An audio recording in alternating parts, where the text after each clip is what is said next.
Thank you for joining us on Spotlight with Shonda Scott.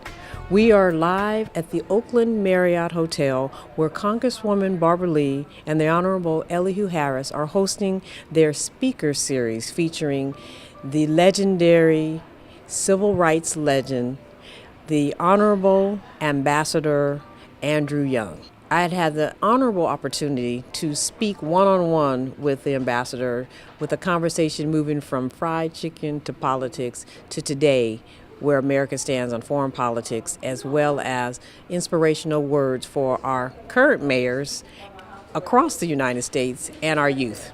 So come join me and sit and just have time with us as we talk with Ambassador Andrew Young, living legend. Ambassador Young, I have to just say I'm so excited about being able to sit and talk to you because I have admired you all of my life. And I've heard stories about the story about Atlanta, and I don't know if this is true or not, but I'm always telling this story because it's so impressive that when they were looking for you to run for mayor, you didn't necessarily want to run. You weren't interested in an elder from the community said, We're not asking you to run, we're telling you.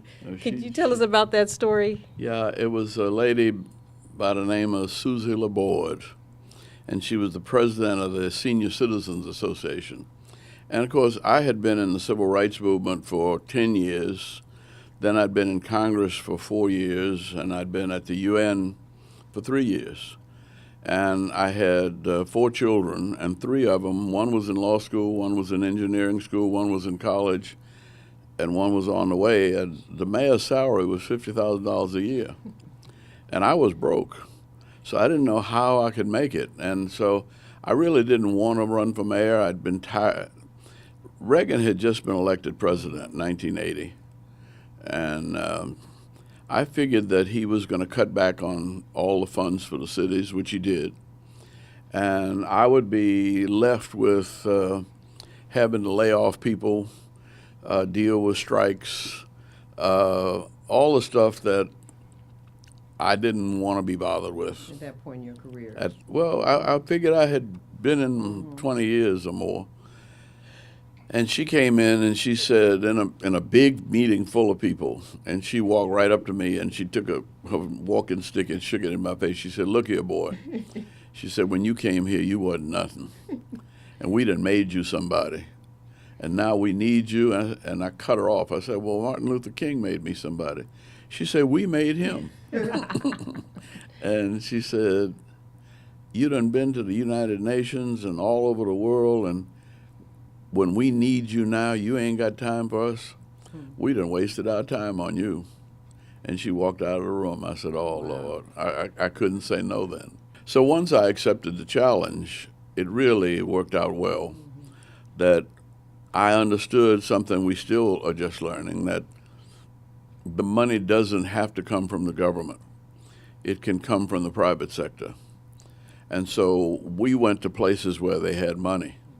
And I wrote a speech, and you have to get my daughter to give you a copy of that, because it describes what happened. We went to places all over the world where there was money, and we invited them to come visit Atlanta and invest in Atlanta.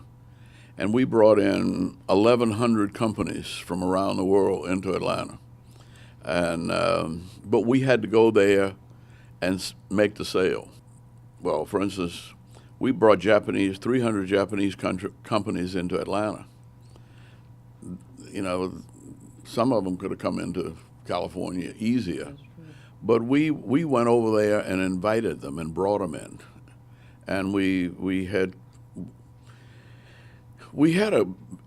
the busiest airport in the world, and I used that as a marketing place. But the other thing we did was, when we built the airport, on everything we do, when we brought the Olympics, every single contract had to have a joint venture partner. So that was from Atlanta. It didn't have to be from Atlanta; it just had to be black or female, a minority. And so that airport now employs close to 400,000 people. And there's so many businesses that are still thriving from your legacy Still as thriving, mayor. yeah. Because of and those then relationships. when we brought the Olympics in, we said, if we're going to have the Olympics then 40% of all the business has to go to minorities. And at first they complained. I said, well, look, if we get the Olympics is $2 billion. 40% of that's $800 million. But I said, if we get the Olympics, there's going to be another $10 billion coming in here every year. And you'll get 90% of that. I said, now if you want to fight about the 40%, you'll lose the 90%. So, and it made sense. Right. And it happened. The day we won the Olympics, 3 companies decided to relocate to Atlanta. My son is here with us working as a production assistant, and just for the youth, I feel personally as a mother that I've seen my parents' generation. I've heard stories about Martin Luther King Jr., Dr. King Jr., and you and your all your efforts, and Reverend Jesse Jackson. You all are you and Reverend Jackson are still out there, just out there doing the good work, fighting the good fight for us. And our young people need to understand what motivates you now and what can motivate them today to get out there, because we need them to stand. Well, I like to remind them that when I was in high school, I was goofing off too. And but at some point you begin to say, look, I got to take responsibility for myself, and I'm going to make this world a better place. The world is a lot more complicated now, so it takes a lot more study. But it's easy to study. I'm looking at your son now. You can Google 21 trillion and see what you come up with. And what you'll come up with is the fact that one of the things that's wrong with the world is that a lot of people who are making money at our expense are refusing to pay taxes on it. And they're hiding it in offshore bank accounts.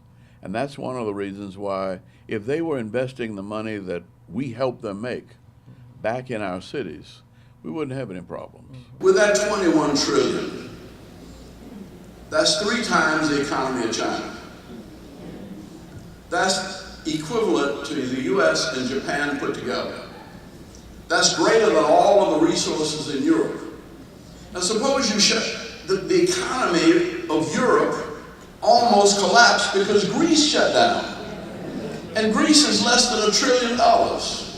Nigeria is in trouble because Nigeria has a almost $2 trillion economy, but they have put almost $1.9 trillion into these tax havens rather than invested in their own country. Angola has probably done worse. See? Indonesia. And what we have to do is to find safe, profitable, secure, and honest places to meet needs.